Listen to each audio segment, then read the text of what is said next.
Alright, so some of you probably have a bunch of questions, like, why is this called Episode 0? What is JoJo's Bizarre Adventure Rise of Heaven? I have a lot of questions. What is that music in the background? I can't answer the one about the music in the background. Just people I live with. I hope you can't hear it. Alright, so... Yes, thank you. No, thank you. No, thank you. Okay, so... What is JoJo's Bizarre Adventure? JoJo's Bizarre Adventure is a story about JoJo. He goes on a bizarre adventure. It's divided into 8 parts. If you know about JoJo, like if you know everything about JoJo, you don't need to watch this episode 0. You don't want spoilers for JoJo, you don't need to watch episode 0. Probably shouldn't watch me play the game. Right? If you don't care, you don't need to watch this episode. The point of this episode is to explain what JoJo's Bizarre Adventure is in a lot of detail, spoiler detail, to people who don't know. Alright, so with that being said, we're gonna start. And there's 8 parts. JoJo's divided into parts. There's 8 parts. We're gonna start at the beginning. I'm gonna try to explain all the parts best I can. But to be fair, I haven't seen parts 5 and 6. I think I have a vague idea of them. I think I can explain the important stuff. But keep in mind, I might get information wrong. I might get information for parts I have seen wrong, just because I can't remember. Just want you guys to know that. Let's go. So part 1 is Phantom Blood, and it's about Jonathan Joestar, JoJo. Alright, so what happens is, in part 1, is, where is he? Yeah, so Dio Brando, he comes to live with Jonathan Joestar because Dio's father saved Jonathan's father when Jonathan was like a baby. Saved in quotation marks, by the way. Dio's a fucking asshole for no reason. It is said that he... Oh God, what are the right words? It is said that Dio is just pure evil and he was born that way. That might not be true, but that's like what they say in the story. So there's this thing called the Stone Mask that was like the only, it's like the only thing that Jonathan has to remind him of his mother, because his mother died in that incident where Dio's father found his dad. And he's like, what is up with this mask? Like whenever blood touches it, piercings like come out. And Dio is like, ha, I'm gonna use this mask to kill Jonathan because like I'm a fucking asshole. So he goes and he tests it out on someone, and he gets blood on the mask, and he tests it out on someone. That person turns into a vampire. Now you might have questions. You might be like, why did the mask do that? We will get there. Okay. Well, Dio's like, oh, this is great, because I could use it to turn into a vampire. Meanwhile, Dio has slowly been poisoning Jonathan's father, and Jonathan's like, well, what's up with that?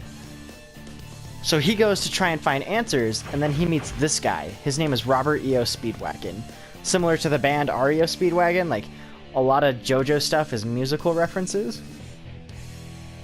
And so, like, together, the two of them, they go and they confront Dio. Oh, what happened? They go and confront Dio, and they're like, Dio, I know you've been poisoning my dad. You know, you're a fucking asshole. I got the police here. Like, you're in real trouble. And Dio's like, oh, by the way, sorry, I'm scattered. I'm trying to tell this as best as I can. This takes place in the late 1800s, just so everyone knows. So then Dio is like, well, guess what? I have this mask, and he puts it on, and he becomes a vampire. And like Jonathan tries to kill Dio, and his whole house gets burnt to the ground in the process. And he gets like critically injured. and Speedwagon's like, oh man, poor Jonathan. This is when we meet William A. Zappelli. And Zappelli he tells Jonathan, hey, just so you know, Dio is still alive, and we gotta kill him, because that mask is super evil. When I was like younger, my dad put it on, and it like killed everyone on the boat, and the sun rose, and he died, thankfully. But like that mask got away, and it's like my quest to stop it, and we can do it using this thing called Hamon. And Jonathan's like, what is Hamon? And he's like, can I do it with the D-pad? Oh, I can't do it with the D-pad. It's gonna be so much easier. So William's like, Hamon is this breathing technique we use that allows us to channel the power of the sun. So it's like perfect for killing vampires. It's just amazing. So Jonathan, William, and Robert, like, they go on a quest to kill Dio, and they do. Or do they? Dio gets killed to the point where there's nothing but his head left. So then, like, Jonathan thinks he's dead.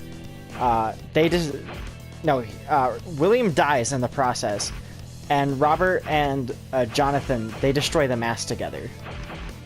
So then Jonathan, it's like, oh, everything's fine, I've got my wife, we're gonna go on this boat cruise, like, it'll be all good.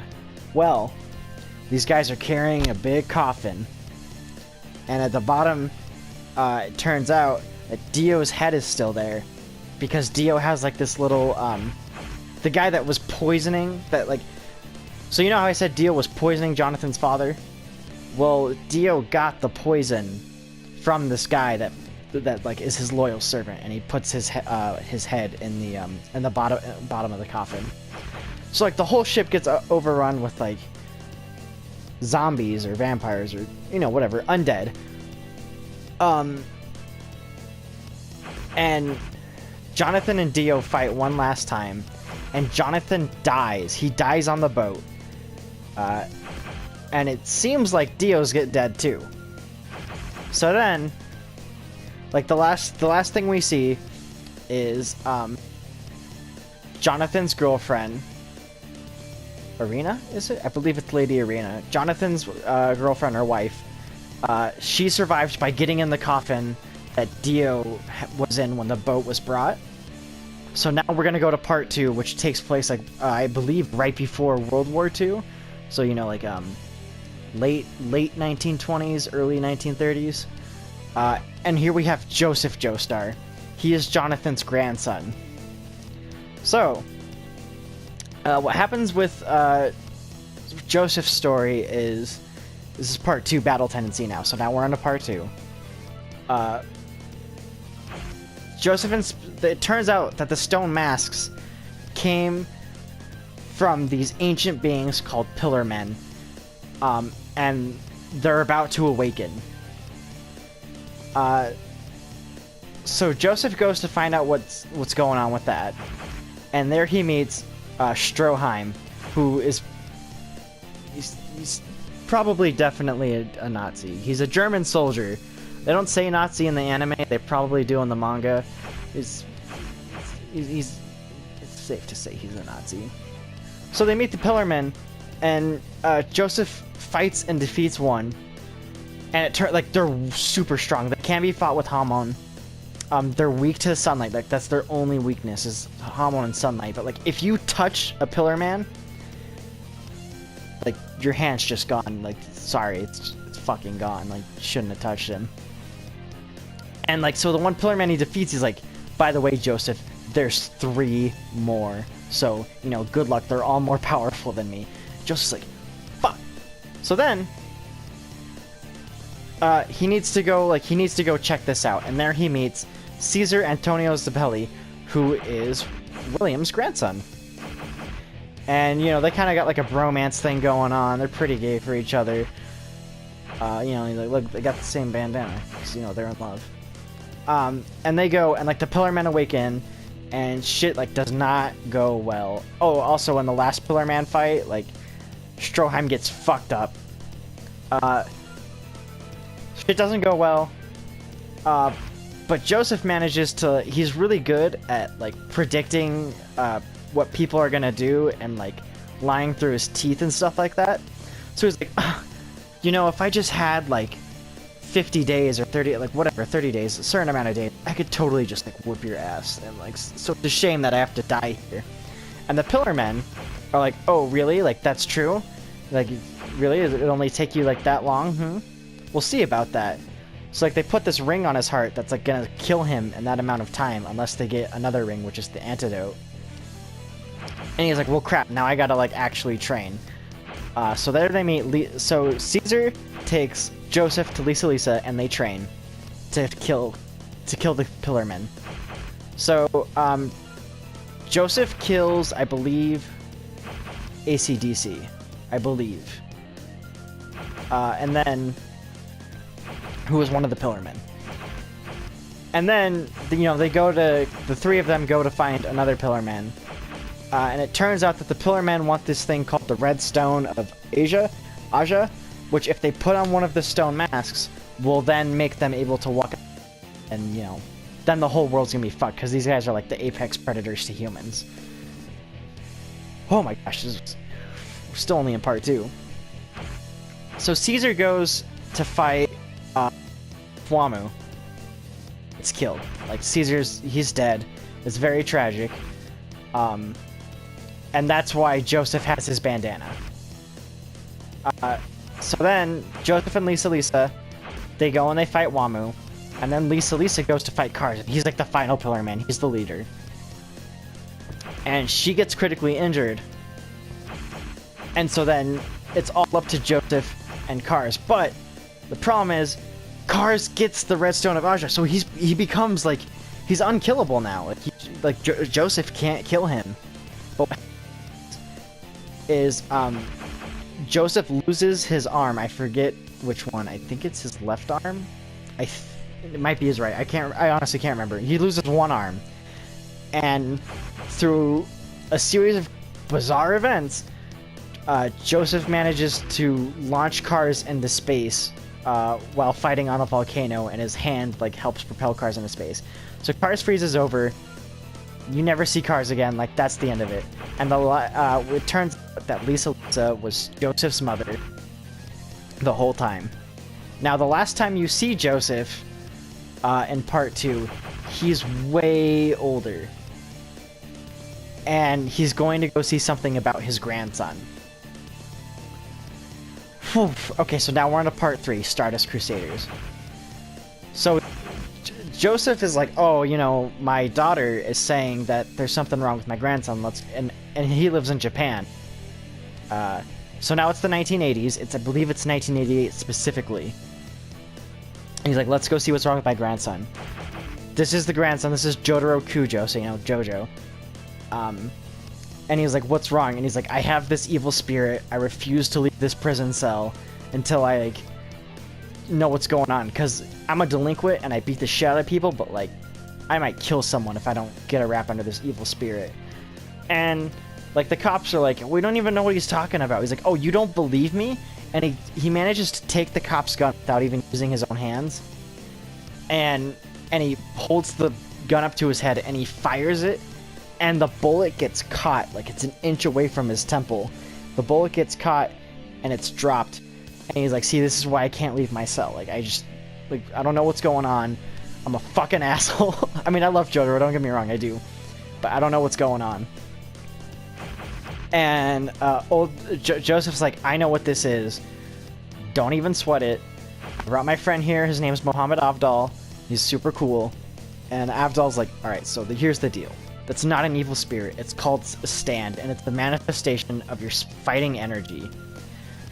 Oh my god, this is really hard, you guys. I'm trying. Probably like lost 50 people already. It's a manifestation of like your energy to fight and your personality. Joe's like, no, I don't believe you. I'm not leaving this cell.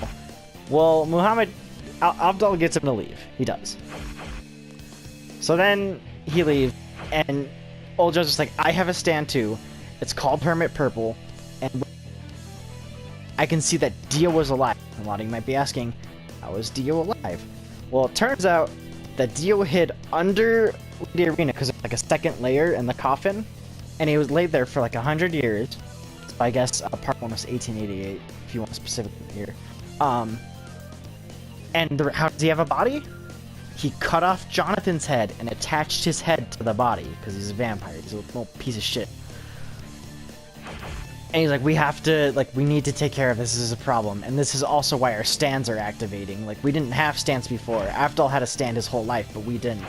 And Jotaro's like, I don't fucking care. Like, that's stupid. I'm gonna go to school. There at school, he meets Kakyoin, who also has a stand. And Kakyoin tries to kill Jotaro. And Jotaro's like, what the fuck? He beats the shit out of Kakyoin. And then Mohammed and Joseph are like, oh, he's got a flesh bud in his head. Which is, Dio is mind controlling him. So, Jotaro uses his stand to, like, very carefully, like, pull it out, and it saves Kakyoin. Kakyoin's like, oh, thank you so much. My stand is called no, wait, it's not Emerald Splash, it's, Hierophant Green. And I'm gonna help you fight Dio. And it's like, oh, okay. I still don't care. But then it turns out that Jotaro's mother, Joseph's son, has a stand, and because she has no fighting spirit, she is dying. And the only way to make her stand go away is to kill Dio.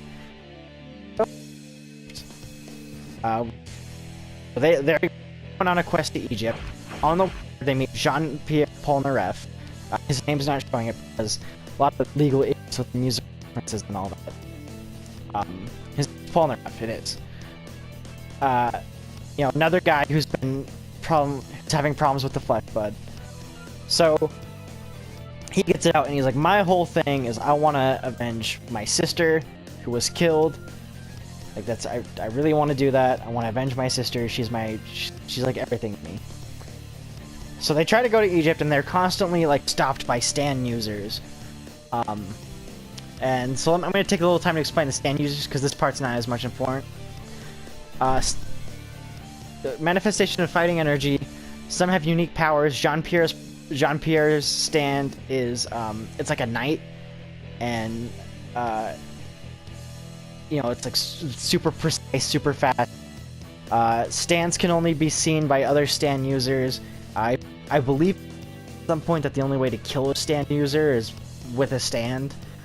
I don't think that's true, but I'm pretty sure that was said. So they finally get to Egypt after being stopped by stand users over and over and over again. And there they meet Iggy, or like the Speedwagon Foundation, because Speedwagon went on to become a very famous and rich man. Brings Iggy, and Iggy is a stand user actually. He's a dog and he's a stand user. He's got a weird face. And they're like, okay. Some people in the Speedwagon Foundation like get fucking killed, and one guy's like still alive. He's like, water, and like, oh, you want water? Like, we can give you water, man. He's like, no, don't give me the water. But they do, and the water turned out to be an enemy stand. This guy's and Duel's, and I believe this is the first guy Jotaro kills. He hasn't killed anyone before this. Oh wait, no wait, he might have killed, but like when he kills Endul, it's a big deal, and they share a moment. Oh my god, I'm going on and on. So eventually, like, they make their way to Dio. Eventually they have to fight her, and they fight him a few times. But now they're at Dio's castle, and here they meet. It says Cool Ice, but his name's Vanilla Ice, because, copyright stuff. And he has a terrifying stand. His stand can just consume anything, and it's almost invincible. Cool Ice kills Avdol. He's fucking dead. And Jean-Pierre Polnareff is by himself fighting Vanilla Ice. And Iggy comes in to save him, which is like this big deal because Iggy's kind of a selfish asshole. And he's missing a paw because he fought this bird, Animal Shop, who also has a stand. And Iggy manages to save Polnareff from Vanilla Ice, but Iggy dies too. And it's like, okay, shit. We've already lost Avdol. We've already lost Iggy. And Polnareff, like, just manages to kill Vanilla Ice using sunlight because, as you might be able to see right there, Vanilla Ice is a fire. So now we just have Jotaro, Kakyoin, Joseph, and Polnareff of this group. And they go to fight Dio. but we don't know what Dio's stand is yet. Like, it's really scary.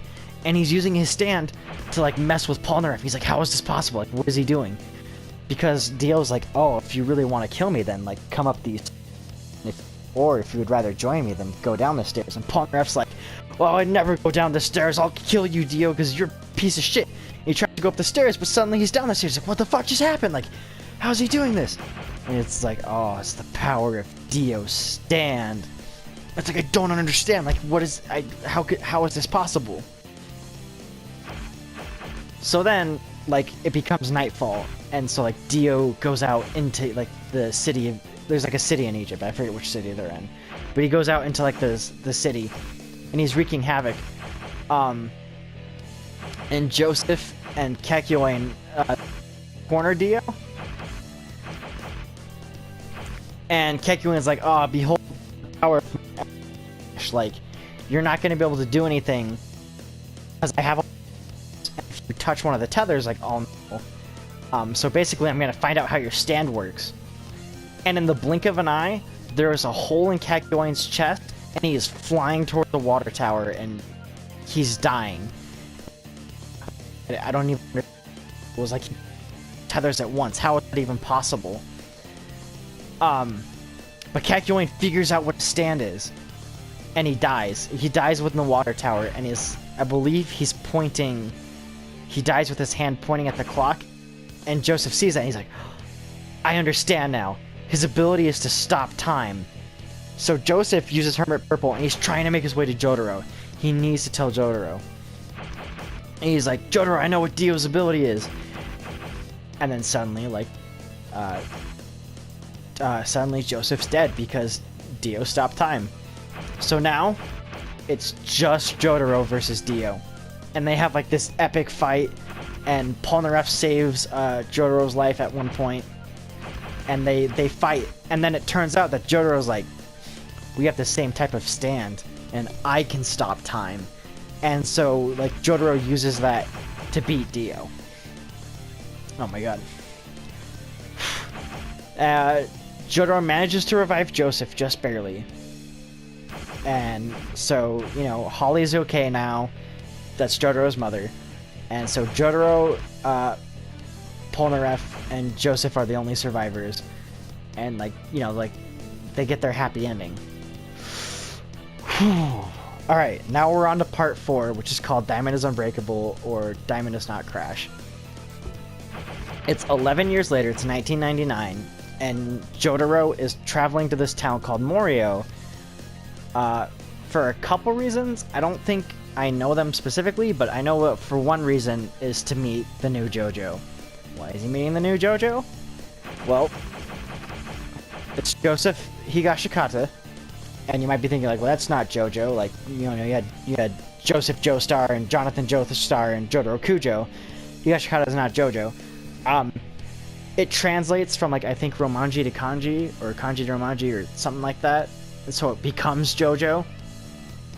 Anyway, it's like, well, at this point, like, in the series, you're just like, okay, so who is Josuke related to? Like, what is his stand? Turns out he's Joseph's son. Yeah, it turns out, like, 5 years before, I think 5 years. 5 years before, like, Stardust Crusaders even happened, on a trip to Japan, Joseph had an illegitimate child, and it's Josuke.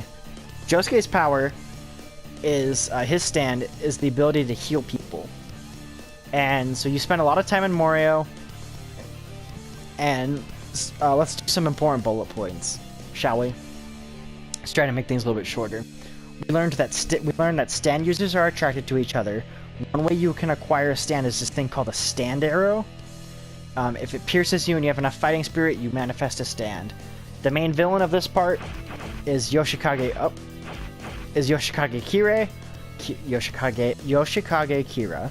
I'm speaking a little too fast. His stand is called Killer Queen. His ability is to make bombs that kill people. A lot of stuff happens, but they kill Kira. You know, Josuke gets to meet his dad. Jotaro can still stop time, but it's only for 2 seconds, whereas before it was like 5 seconds. Koichi and Okuyasu are like Josuke's best friends. Okuyasu started out as an enemy, but they're good friends now. Akira Otoshi, he's really not that important. Rohan Kishibe, he's a friend of Koichi. He like hates Josuke, but you know, he wouldn't kill him or anything. Kira's fucked up. He's really cool though. And now we're on to part 5. So like I said, I don't know a lot about part 5, but what I do know is this is Giorno Giovanna. He's Dio's son. Which, okay, he's Dio's son. And he wants to be like an ultimate gangster. You know, keep in mind with me here. He joins a group I believe called Passione. In order to become the ultimate gangster, he needs to mob boss. His stand is super strong, and like most people can't even comprehend it. Like a lot of fans, poorly translated, so a lot of fans don't even understand it. I'm not gonna pretend I do. I think I might, but it's not gonna do it. His stand is really powerful. No one can beat it. But what we learn through Polnareff, because Polnareff comes back in part 5, is that if you already have a stand and you stab your stand with the stand arrow, you get a Requiem stand, which is like an even more powerful stand. And I think its powers are based on like whatever you need it to do most at the time. So this, and he's like, I need to beat Diavolo, and then you know he becomes ultimate gangster. Good for him. It's not that important. You know, Jotaro shows up for like 5 seconds, I believe. Alright, now we're on to part 6. Stone Ocean. This is Jolene Kujo. She is Jotaro's daughter. Oh my god, I can't even believe I'm still doing this. She, as I understand, she gets set up and put in prison for like a thing she didn't even do. I believe Jotaro sends her like a piece of a stand arrow, and that's how she gets her stand. This is Father Pucci. I really don't know like how Jolene and Pucci meet or like how they fight or anything, but what I do know is Pucci's goal is to initiate a plan Dio had to achieve this thing called Over Heaven. I'm not entirely sure what Over Heaven is, but here's what you really need to know. Jolene loses. She loses super hard, and Pucci gets defeated by this guy called Emporio. He's a very short man, and he wears a baseball uniform, and like the whole universe gets fucked over, and Emporio tries to fix things, but he tries to make it all go back to normal, but it's not, and it's like a very depressing ending. And this is technically the end of JoJo. You might be asking yourself, what about parts 7 and 8? Let's go there. Johnny Joestar. So, part 7 takes place in an entirely different universe, and it's a retelling of mostly part 1, but there's elements of part 2 and 3, like Avdol is there, Stroheim is there. Johnny Joestar is, you know, he's this version's Jonathan, and his whole deal is that he was shot and crippled because Johnny's an asshole. He really is. He was shot and crippled. You know, he can't walk. Well, he meets this guy named Gyro Zappelli, who has these things called steel balls, and when Gyro touches the steel balls, he gets up out of his chair for like half a second, and he's like, whoa, what's going on? I need to meet this guy. Meanwhile, there's this thing going on called the Steel Ball Run, which is a race in America, and it's a race to get from one side of the country to the other. It's a mounted horse race. A lot of people have entered. A lot of people have their reasons to win. Johnny doesn't really care about the race. He's in the race because he wants to learn how to walk, because Gyro has those steel balls that let him walk for like a second. Oh god, I'm trying to think what else. Gyro's like, alright, if you can follow me, whatever. His reason for entering the race, I'll keep that secret. I'll keep that secret. He has his reason, but it's not revealed till much later. Well, as they're going through the race, they learned about these things called the Holy Corpse parts, and it